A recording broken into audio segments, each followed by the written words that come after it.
What's really good, people? It's your boy Shah, back again with another video. I'm back. I've seen Shazam over the weekend and I'm ready to talk about it. This is going to be my spoiler-free review. I'm not going to spoil anything in this movie. There's not much to talk about without spoiling it. So let's just get straight into it.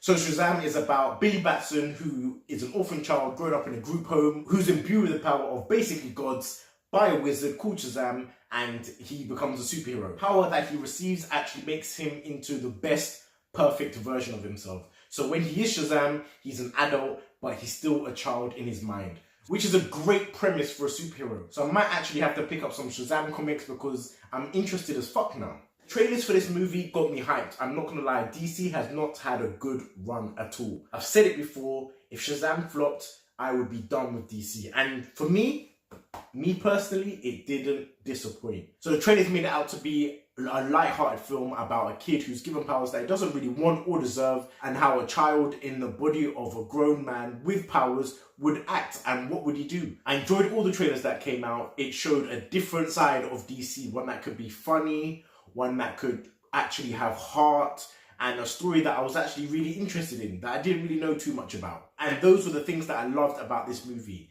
It had a lot of heart. Like, there were some serious moments and some moments that developed Billy's character as a whole that I enjoyed the fuck out of. Especially moments between Billy and his stepbrother Freddy, who was also a standout character. He was funny. Also, comedy came from Freddy himself. He was the comic relief in this, and the actor did a great job. On the whole, the performances in this movie were on point.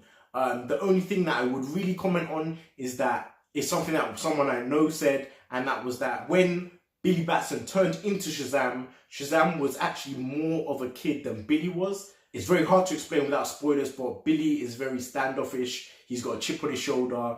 He's angry at the world.